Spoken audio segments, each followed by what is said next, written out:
مصر اور اردن کا غزہ کے مزید فلسطینی قبول کرنے کی صدر ٹرمپ کی تجویز، قبول کرنے سے انکار۔ امریکہ کا سخت اقدامات کا انتباہ، کولمبیا امریکہ سے فوجی طیاروں میں تارکین وطن کی واپسی پر رضامند۔ مارشل لا لگانے کی ناکام کوشش، جنوبی کوریا کے معطل صدر کے خلاف فرد جرم عائد۔ وائس آف امریکہ واشنگٹن سے اہم خبروں کے ساتھ محمد جلیل۔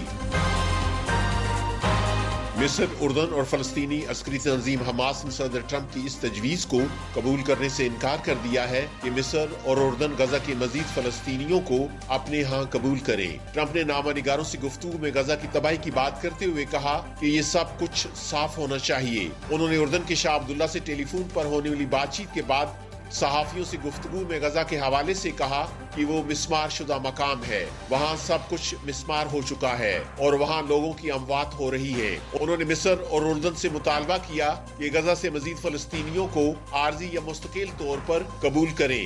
اسرائیل کی جانب سے اس بارے میں تاحال کوئی رد عمل سامنے نہیں آیا ہے، لیکن حماس کے ایک عہدیدار نے کہا کہ غزہ سے نقل مکانی کی پیشکش قابل قبول نہیں ہے۔ ادھر اردن کے وزیر خارجہ نے کہا ہے کہ انہیں یہ تجویز قبول نہیں ہے اور اردن کی ترجیح ہے کہ فلسطینی اپنی سرزمین پر آباد رہے۔ ادھر مصر نے بھی اس تجویز کو مسترد کر دیا ہے۔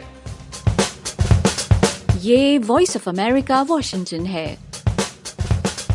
امریکہ نے لاطینی امریکہ کے ملک کی طرف سے امریکہ سے ملک بدر کیے گئے تارکین وطن کو قبول کرنے پر تیار ہونے کے بعد کولمبیا پر پابندیاں اور ٹیرف عائد کرنے کا فیصلہ روک دیا ہے۔ اس سے قبل کولمبیا کے صدر نے تارکین وطن کو قبول کرنے سے انکار کر دیا تھا کہ تارکین وطن کو لے کر آنے والے امریکی فوجی طیاروں کی پرواز کو اس وقت تک روک دیا جائے گا جب تک تارکین وطن کو باوقار طریقے سے نہیں بھیجا جاتا، جس کے بعد صدر ٹرمپ نے کولمبیا کے خلاف 25% ٹیرف اور ویزا کی پابندیوں سمیت کئی دیگر سخت اقدامات کی دھمکی دی تھی۔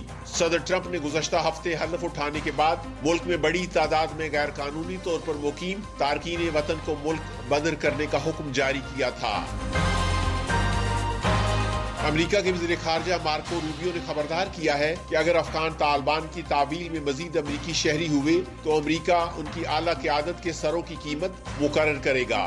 وزیر خارجہ مارکو روبیو نے سوشل میڈیا پر ایک بیان میں کہا کہ سننے میں آیا ہے کہ طالبان کے پاس مزید امریکی یرغمال ہیں۔ انہوں نے کہا کہ اگر ان کے بقول یہ سچ ہے تو ہم فوری طور پر ان کے رہنماؤں پر بڑے انعام کا اعلان کریں گے، جو ممکنہ طور پر اس سے بھی زیادہ ہوگا جس کا اعلان ہم نے بن لادن کے لیے کیا تھا۔ امریکہ کے وزیر خارجہ کا یہ بیان ایسے وقت میں آیا ہے جب کچھ روز قبل افغان طالبان حکومت اور امریکہ کے درمیان قیدیوں کا تبادلہ ہوا ہے۔ جنوبی کوریا کے پراسیکیوٹرز نے مارشل لا لگانے کی ناکام کوشش کے بعد بغاوت کے الزام میں زیر حراست معطل صدر یون سک یول پر فرد جرم عائد کر دی ہے۔ 3 دسمبر کو مارشل لا کی ناکام کوشش کے بعد صدر یون سک یول کے خلاف مواخذے کی قرارداد منظور ہونے کے بعد انہیں عہدے سے معطل کرنے کے بعد گرفتار کر لیا گیا تھا۔ یون کے وکلاء کی ٹیم نے اتوار کو ان کے خلاف فرد جرم عائد ہونے کی تصدیق کرتے ہوئے اسے بدترین فیصلہ قرار دیا ہے۔ ادھر ملک کی اپوزیشن جماعتوں نے اس فیصلے کا خیر مقدم کیا ہے۔ اگر آئینی عدالت صدر یون کے خلاف مواخذے کی قرارداد کو بحال رکھتی ہے تو انہیں عہدے سے برطرف کر دیا جائے گا۔ جنوبی لبنان میں اسرائیلی فورسز کے انخلاء کا مطالبہ کرنے والے مظاہرین پر اسرائیلی فورسز کی فائرنگ سے 22 افراد ہلاک اور 124 زخمی ہو گئے ہیں۔ اس واقعے کے بعد وائٹ ہاؤس نے کہا کہ اسرائیل اور لبنان نے جنوبی لبنان سے اسرائیلی فوجیوں کے انخلاء کی مدت میں 18 فروری تک توسیع کرنے پر اتفاق کیا ہے۔ اسرائیل نے جنگ بندی میں طے ہونے والی 60 دن کی مدت میں اضافہ کرنے کی درخواست کی تھی تاکہ لبنان کی فوج کو جنوبی علاقوں میں تعینات کیا جا سکے، تاکہ عسکری تنظیم حزب اللہ وہاں دوبارہ منظم نہ ہو سکے۔